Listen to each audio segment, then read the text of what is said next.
See, before I understood, when it was winter, I used to wish it was summer. I didn't understand. When it was hard, I used to wish it was easy. I didn't know. And then Mr. Schoaf gave me a part of his very unique philosophy when he said, "Don't wish it was easier, wish you were better." See, that triggered my whole life change. Don't wish for less problems, wish for more skills. Don't wish for less challenge, wish for more wisdom. That's the key. So that's lesson 1, learn how to handle the winters. Here's lesson 2, learn how to take advantage of the spring. That's the second one. Spring is called opportunity. And spring follows winter. What a great place for it. If you were going to put it somewhere, that'd be the place to put it, right after winter. And pray tell, how often does spring follow winter? Every year with regularity, 6,000. You can almost count on it. See, opportunity always comes. Days follow nights. Isn't that terrific? Opportunity follows difficulty. But here's what you must learn to do. Underline these 2 words in that key phrase. Take advantage. Underline those 2. You must learn to take advantage of the spring. See, just because spring rolls around is no sign you're going to look good come fall. You got to do something with it. In fact, you have to get good at one of 2 things in life. Planting in the spring or begging in the fall. Or get somebody to do it for you. See, those are about the only alternatives.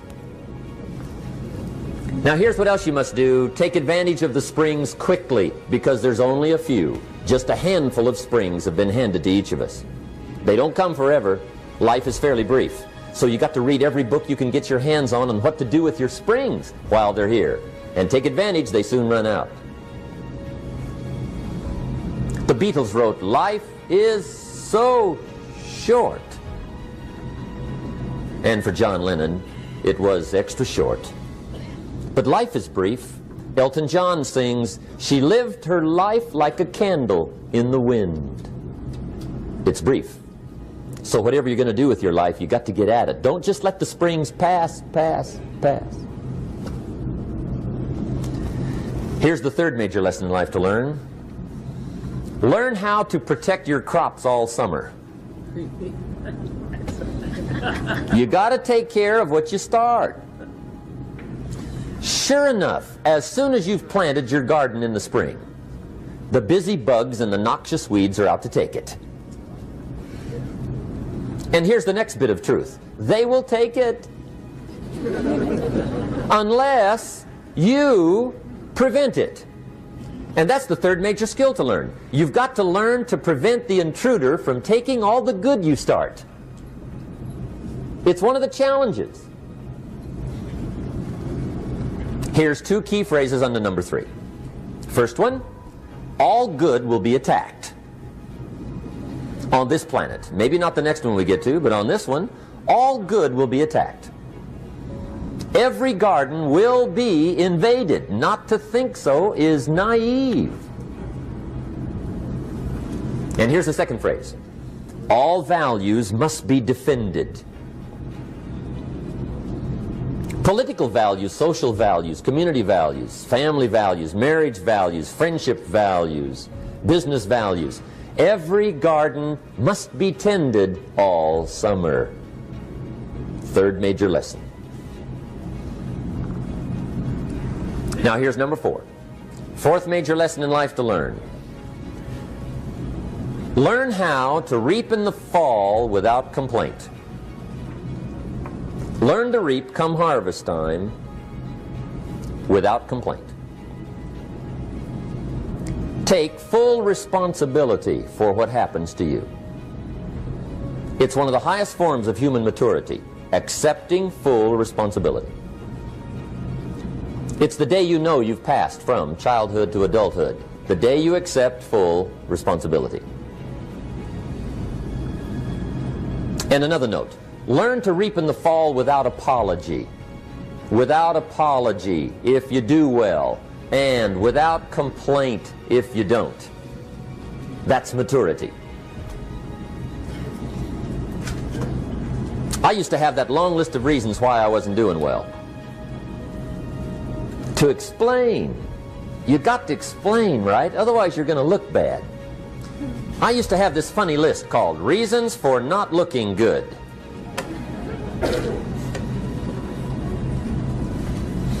I used to blame the government.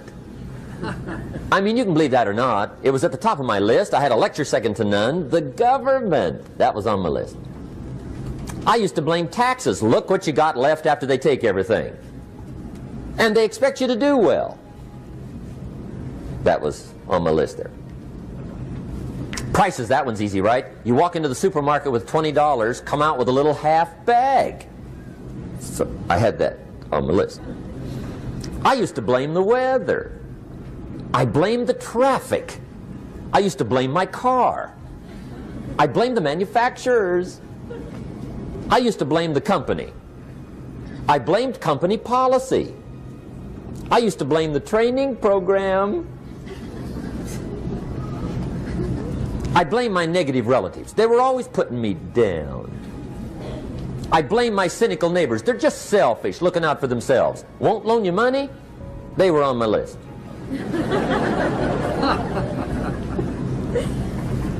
I used to blame the economy. I blamed the community. That's a pretty good list for not doing well, isn't it? I thought it was good.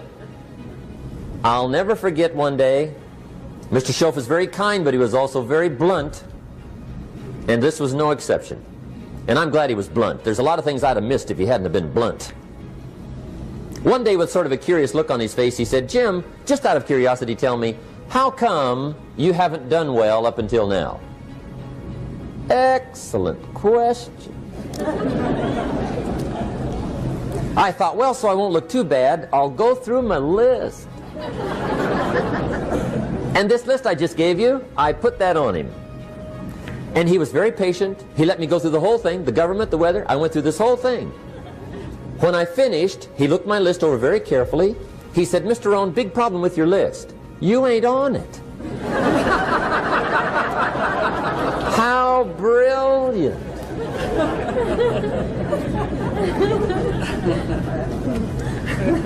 When I went to work for him a few months later, I learned very quickly to tear up my list, reasons for not doing well, and I threw it away.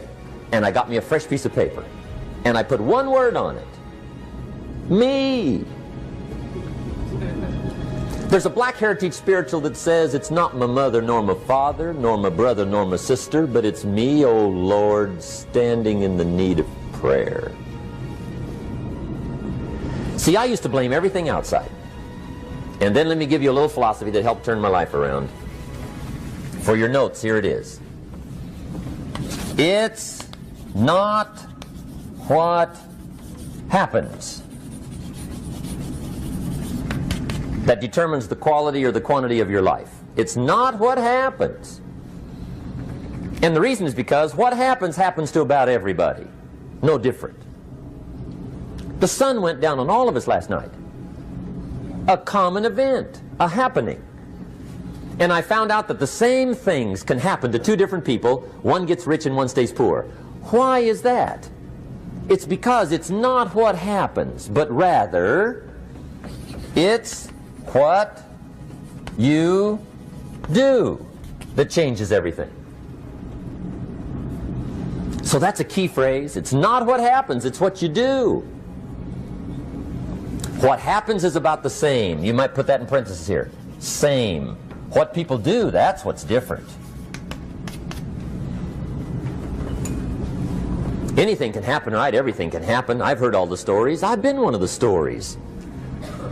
Hey, we could all tell stories all night long, right? Happenings. Anything can happen. Have you heard of Murphy's Laws? Anybody here heard of Murphy's Laws? Okay, most of you have. Murph had these laws. One of them was, if anything can go wrong, it will. That's one of Murphy's laws. He was not one of the great positive speakers of the day. But anyway, it's still true though, right? Anything can go wrong, everything can go wrong. For sure. I've fallen out of the sky so many times. Once to the tune of a couple of million. Devastating. Took me a while to survive that one. Now, it wasn't all that much, but it was all I had. Right? I mean, that's when it's much, right? When it's all you got.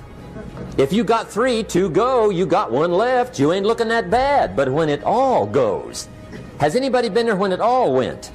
Anybody? Come on, the rest of you liars. Go ahead. Hey, we've all been there, right?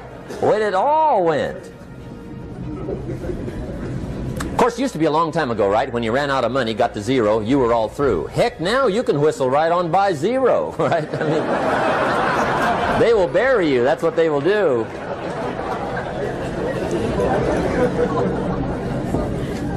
But see, those are the happenings, right? Everything can happen. Anything can happen. But it's not the happenings. It's what you do about it. Somebody says, yeah, but you don't understand the disappointments I've had. Come on. Everybody's had their share. Disappointments are not special gifts reserved for the poor. Everybody has them. The difference is what you do about them. It's not the weather. I used to blame the weather, and I discovered it rains on the rich. So see, that won't help. 2 men wake up one morning, there's a rainstorm on. One of them looks out his window, sees the rainstorm, and he says, wow, what a storm. With weather like this, they can't expect you to go out and make sales. He stays home. Same morning, the other guy looks out his window, sees the same storm, says, wow, what a storm. But he says, you know what, with weather like this, what a great day to go out and make sales. Most everybody will probably be home, especially the salesman.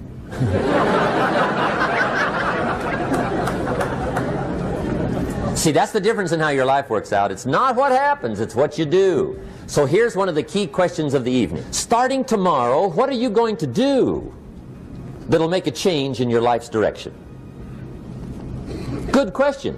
What are you going to do starting tomorrow that'll make a difference?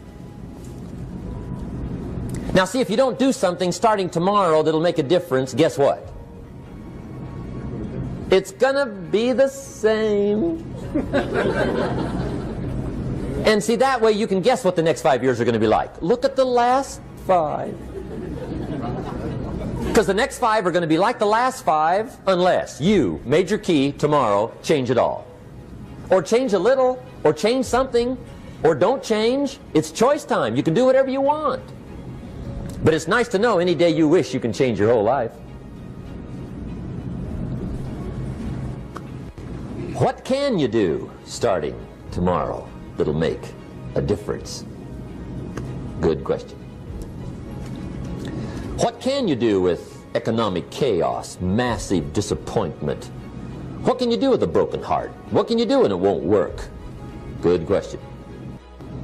So if I had a word with you tonight, one-on-one, just you and me, I think my personal advice to you would be, this year, 1981, reach down inside of you and come up with some more of those remarkable human gifts. They're there, waiting to be utilized. And then change anything for you you want to change. And I challenge you to do that because you can change.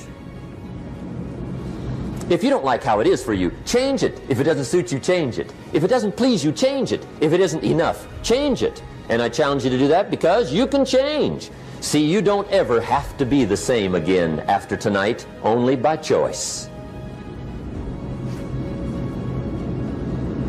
If you don't like your present address, change it. You're not a tree.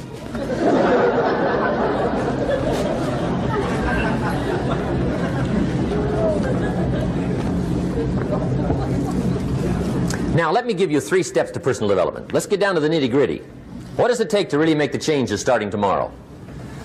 It takes more than philosophical pronouncement. I know that. It also takes more than enthusiasm. I know we're hearing a lot about enthusiasm these days, but see, that just won't do the job. We're still hearing the old cliches of the 30s, right? To be enthusiastic, you must act enthusiastic. But see, that's not going to help. After you have leaped about, there are some things you got to do, or it isn't going to change. See, you can get all excited about lifting 200 pounds till you get to the gym. And then you need a new excitement. And the new excitement is called discipline. Major step to human progress. Discipline. If there's one thing to get excited over, that's it. Get excited over your ability to make yourself do the necessary things. What could you make yourself do starting tomorrow that would change it all? No! Tell him. Now see, that's exciting. On any given day, you can massively change the direction of your life. Murder is a clear example that any one person on any given day can forever alter the course of their life. It just happens to be a negative act. But just as sure as you can commit a negative act, you can also commit a positive act and forever alter your life whenever you wish. Now that's exciting. And whatever that act might be that changes your life. The guy finally takes a shotgun to his car and blows out every window, destroys every tire, puts 100 rounds in this shabby old thing. And he says, I have driven this embarrassing thing for the last time. And not only will I never drive it again, nobody else will ever drive it again. And he lets that shuddering thing stand there for a while as a monument to the day he said, today my life changes. Now who can do that? Anybody. When can you do it? Whatever day you pick.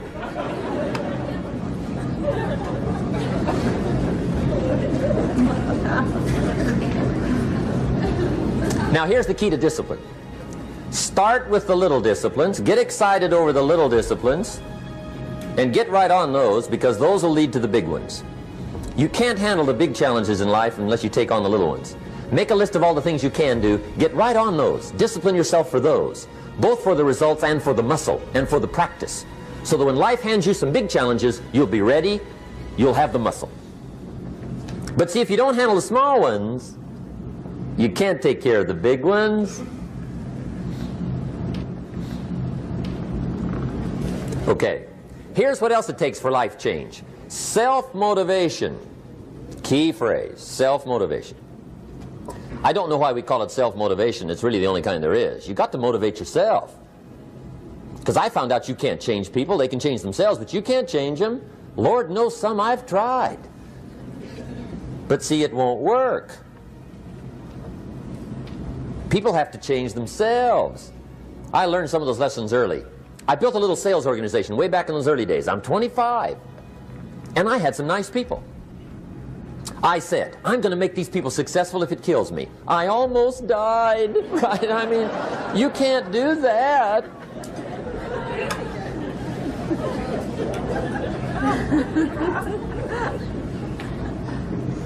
See, I've discovered this. Good people are not trained, they're found. You find good people. You don't make them good, you find them good. Training really is for the purpose of finding good people. You don't need much instruction for a good person. Too much training probably means you got the wrong people.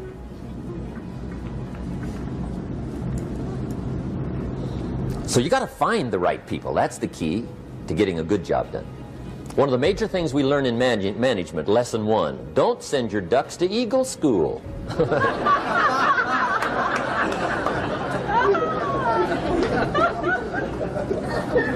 Because it won't help. I mean, I'm telling you, it won't help, no matter how good your school is. And the little eagle badge and little eagle hat, I'm telling you, it won't help. It won't help. You can tell whether your school's done any good, right, is when it's over, right? The duck goes for his first rabbit and makes him a friend. You say, no, no, no. Anyway, so it takes self-motivation to really alter your life. And you don't want to give self-motivation away to somebody else and make it somebody else motivating you. The guy says, boy, if somebody just come by and turn me on. What if they don't show up? Right? See, you got to have a better plan for your life. Okay.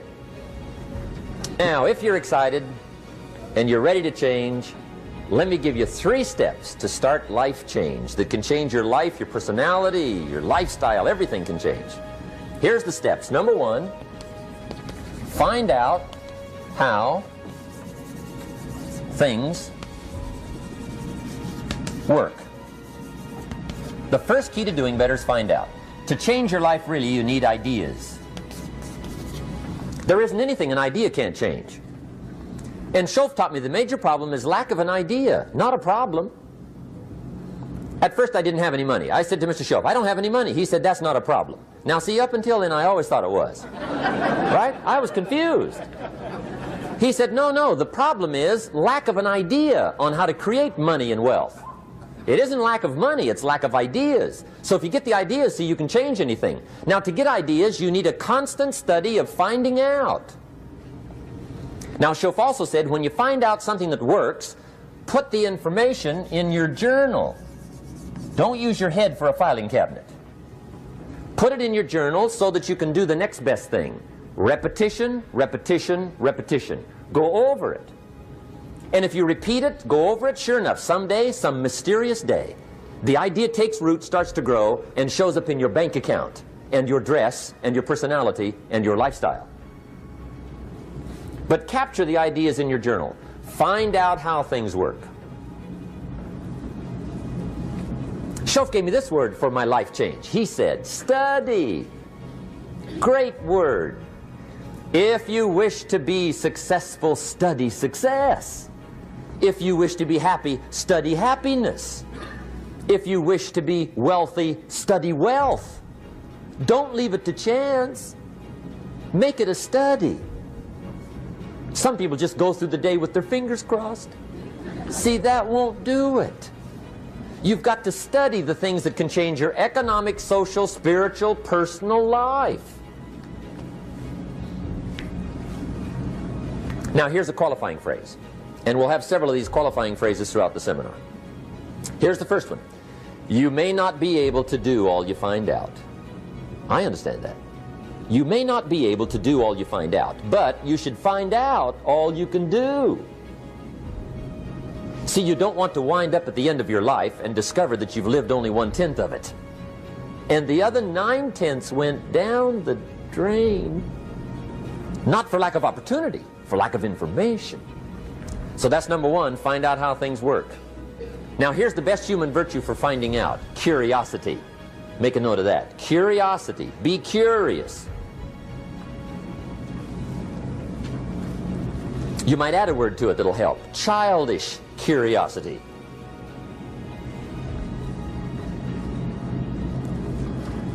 What will kids do if they want to know something bad enough? Bug you, that's the phrase. They can ask 1,000 questions. You think they're through? They got another 1,000. They'll drive you to the brink. It's a virtue. When you gotta know, be like a child. In fact, Jesus, the master teacher, said, unless you can become like little children, you might as well forget it. You don't have a prayer. Excellent advice. You gotta be like children. 4 ways, in my opinion, to be like a child. Number 1 is curiosity. Number 2 is excitement. Get excited like a child over your ability to make yourself do anything for change. 3rd is faith. Have faith like a child. Adults are too skeptical.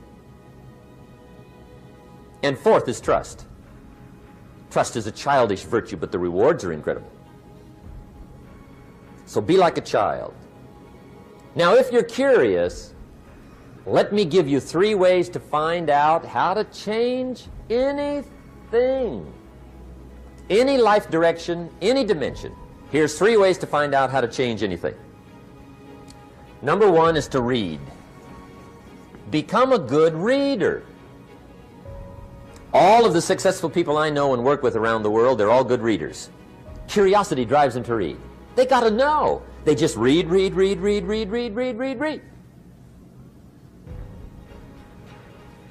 Become a good reader. Now that's my opinion. Listen to the other lecturers and listen to me and make up your own mind. Don't be a follower, be a student. Okay? I say, really, for life change, you got to read. One way to learn is from your own experiences. But another way to learn is from other people's experiences. See, one book might save you 5 years if you read it.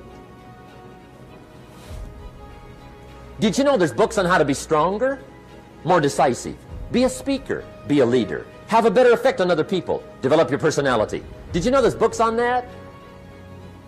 And people don't read them? How would you explain that? And they can read? Did you know that hundreds of successful people have written their stories in books and they wrote down how they did it and people don't read it? How would you explain that? The guy's busy, I guess. You know, you get tied up. The guy says, well, yeah, you work where I work, but the time you struggle home, it's late. You got to eat a bite of supper, watch a little TV, get to bed. You can't sit up half the night reading. And the guy's behind on his car payment.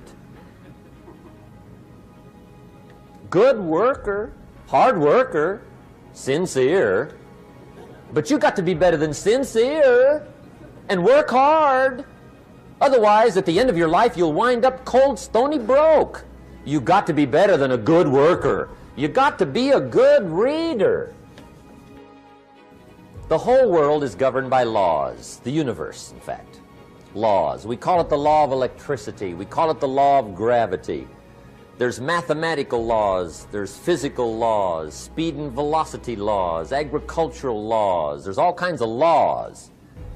Now that we find ourselves on the spinning planet, you just have to learn what I call the setup. Learn the setup. Life's setup. Now, we didn't set it up, but we're here, so you got to learn it. And we should learn the setup for 2 basic reasons. Number 1, to keep from getting hurt. It's one of the major reasons for learning, so you won't get hurt. See, economically, socially, personally, you can get hurt just not knowing. Ignorance is not bliss. Ignorance is poverty. Ignorance is tragedy. You got to know, or you're going to get hurt. It's good to know not to walk out the 10-story window. That's excellent information. Now, what if a guy didn't know and he walks out? Now he's dead at the bottom. Somebody says, well, the poor guy didn't know. You got to know, or you're going to get hurt. Okay. Now, here's a parenthesis. You don't have to like the setup. I don't ask you to like how it is. That's not what's important. But it is important to learn how it is. Okay, so you don't have to like it, but you should learn it. That's what I tell the kids, right? Make sure you get the information. What you think about it, that's up to you. What you're going to do with it, that'll soon be up to you. But make sure you get it. See, there's nothing worse than being stupid. Nothing. I mean, being broke is bad. But being stupid is awful. And what's really bad is being broke and stupid, right? That's about the end of the world. I mean, there isn't anything much worse than that. Unless you're sick. Sick, broken, stupid. I mean, that is it, right? There's nowhere else to go. So make sure you get the information. It's key. You don't have to like it, but learn it. If this big monstrous thing lifts up in the sky, hangs there for a little while, cuts loose, comes crashing down, boom, shakes the ground for 5 miles. And then this big monstrous thing lifts back up in the sky, hangs there for a little while, cuts loose again, comes crashing down, boom, shakes the ground for 5 miles. It just keeps doing it, this big monstrous thing, lifting up and then crashing down, boom. Now, you might come along one day and say, that's got to be a stupid arrangement. Which is okay. You're entitled to your opinion. But the first thing you should learn to do is get out from under it, right? That's number 1. You might have a great moral argument. You might want to shake your finger at the sky, but do it from over there, right? So you don't get smashed. It's called your basic smart. So number 1, learn so you won't get hurt. Whether you like it or not, learn. Now here's the second reason for learning. the setup, to benefit. It's called the plus of life. And that's what life is, right? Both minus and plus. The minus is tragedy, heartache, misery, failure, unhappiness. But life is also happiness, prosperity, good feelings. So here's the key. Learn to get on the good side of the way things work.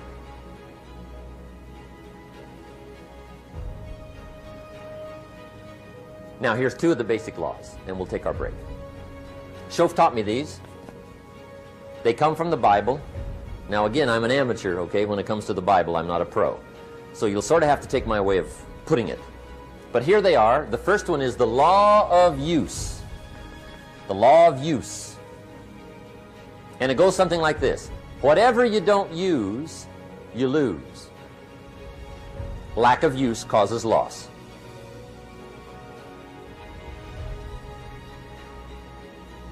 On this planet, maybe not the next one, but on this one, if you tie your arm to your body, leave it there long enough, you'll never use it again.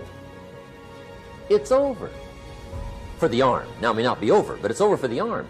The only way to keep the use of this arm is what? Keep using it. If you quit, you lose automatically. They don't bring it up for a vote. You lose automatically when you quit. Now, the same thing that goes for your arm goes for your brain, mentality. The same thing goes for all the human virtues. Ambition, unused, declines. Strong feelings, unused, diminish. It doesn't grow, it diminishes. Faith, unused, decreases. It's a law. Vitality unused diminishes. Energy unused decreases. The guy says, well, I'm going to save up my energy. You can't do that. That's like trying to save today, put it on the end of the year. See, you can't do that. They'll come take you away. If you don't use today, what? It's lost. The guy says, well, I'll work twice as hard tomorrow to make up for it. See, that's foolish. You could have done that anyway. Today unused is lost. A talent unused is lost. An ability unused is lost. So here's one of the key expressions of the evening. Take a new inventory of yourself. Starting tomorrow, new project. Take a new inventory. And make sure that all of your talent and ability and mentality and ingenuity and vitality and strong feelings, faith, courage, make sure that all you've got's being used. Otherwise, you lose. Now, one of the best illustrations of the law of use is a Bible story called the Parable of the Talents. The talent story. Interesting story if you haven't read it in a while. Just review it. It's a good story. An ancient story. It says there was a master with 3 servants. He got them together one day and he said to the 3, I've got these talents. And in those ancient days, a talent was a measure of gold. And he said to the 3 servants, take these talents and see what you can do with them while I'm gone. He said, I'm taking a journey and I'll be gone for a while. When I come back, we'll get together, go over the book, see how you did. He said, here's 5 of these talents for you. 5. Here's 2 of them for you. 2. And here's 1 for you. 1. The master said, take those talents, see what you can do with them. When I come back, we'll get together, we'll go over it all. The servant said, okay, master takes off. According to the ancient story, the master comes back from his trip. When he gets back, he gets the 3 servants together, and as he said he would, he asks, how did it go with those talents? You were 5. What happened? That servant said, well, I took the 5 talents you gave me, and I put them to work. A little shaky at first, but he said things finally got rolling, and he said, I poured it on. And he said, my talents grew to 7, 8, 9, 10. He said, I doubled my talents from 5 to 10. Books will show. Master said, one heck of a job. Or something like that. He said, I gave you 2 talents. What happened? That servant said about the same thing happened to me. I put those 2 talents to work, poured it on. They grew to 3 and then to 4. He said, I doubled my talents from 2 to 4. Books will show. Master said. well done. He said, I gave you 1 talent. What happened? That servant said, well, I took the talent you gave me, and I carefully wrapped it, and I dug a hole and buried it. And camouflaged it, I suppose, right, so nobody would steal it. And he said, fortunately, nobody got it. And he said, I knew you were going to be here today, so I dug it up. Here it is, safely wrapped. I did not lose it while you were gone. According to the ancient story, the master said, take that talent away from him and give it to the man that's got 10. Now you might say, well, I don't like that arrangement. The poor guy's only got 1 talent. He's already got 10. It ought to be more even. Remember, I didn't ask you to like it. But this one I would ask you to learn, because it simply means whatever you do not employ, you forfeit. It's a law. So learn well the law of use. Now here's the second one, and we're going to take our break. Second law from the Bible. This one we've heard since we were small, I'm sure. It's called the law of sowing and reaping. In fact, we've probably heard it so often we could quote it. It says, whatever you sow, what? You shall reap. Fairly blunt, hopefully clear. Here's my first suggestion on the law of sowing and reaping. Don't try to beat it. You might as well try sitting on the sun in the morning. Keep it from coming up. You'll have better luck.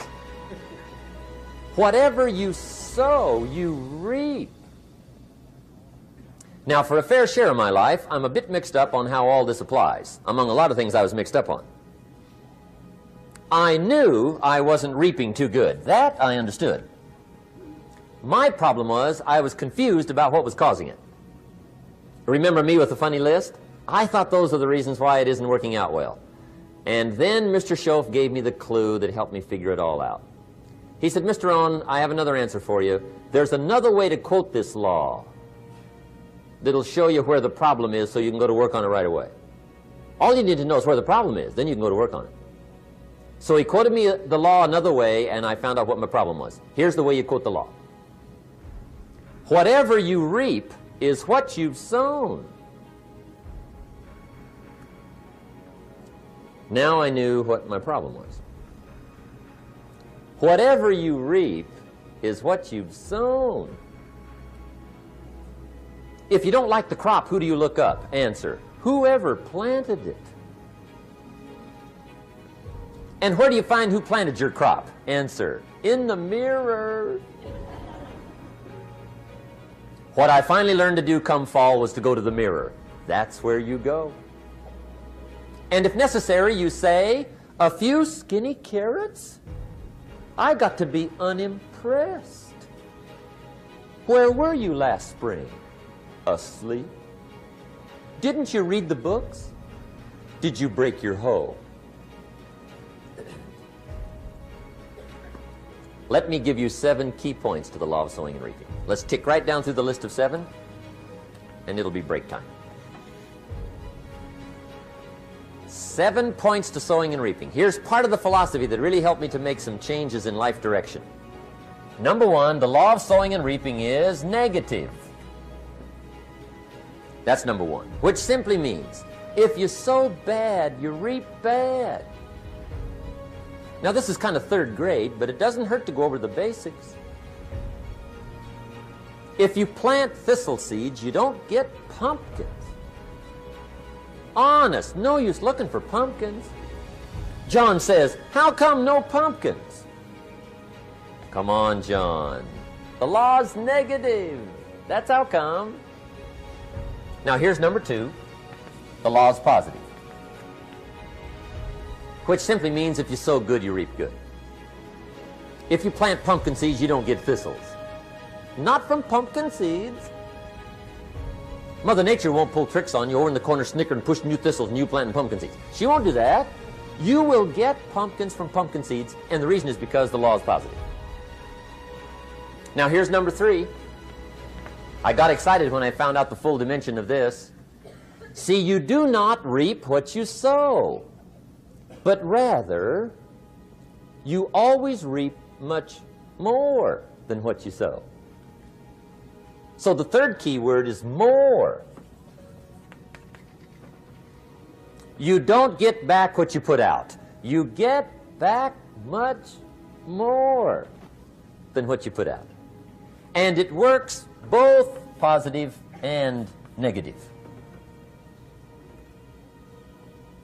On the negative side, it said, if you sow to the wind, you reap the whirlwind. So you've got to get ready for that, or you will be naive. See, anybody can, whether you will or not. See, that's the question. And here's a good question to ask. We are all buying somebody's plan. The question is, whose? Who's got you talked into doing what you're doing? Who's got you talked into your present plan? See, 10 years from now, you will surely arrive. The question is, where? But see, anybody, if you want to, can go searching for a good plan, pick it, and start working it. And sure enough, as the time passes, as it surely will 5 years from now, 10 years from now, then you'll be winding up wearing what you want to wear, driving what you want to drive, living where you want to live, become what you want to become. But now's the time to fix the next 10 years. And who can? Anybody. Here's number 6. The 6th key to sowing and reaping. This is leveling with you now, as we promised to do. There's one thing better than the truth, and that's the whole truth. And here's part of the whole truth of the law of sowing and reaping. Number 6 is, you could lose. There are times when you just lose, no matter what you do. It's that kind of planet. You reap what you sow, yes, but... What does that mean, yes, but? Well, the farmer plants his crop in the spring, takes care of it all summer, loves his family, works 10, 12 hours a day, 6, 7 days a week, is an honorable man. Come fall, he's got a beautiful crop, and he deserves every bit of it. But the day before he sends the combines into the field, a hailstorm comes along and beats it all in the ground. Which means you lose. Somebody says, well, what did he do wrong? Answer, nothing. It's just that kind of planet. Sometimes it's going to hail on your crop and rain on your parade, so you got to get ready for that or you will be naive. That's just part of the life arrangement.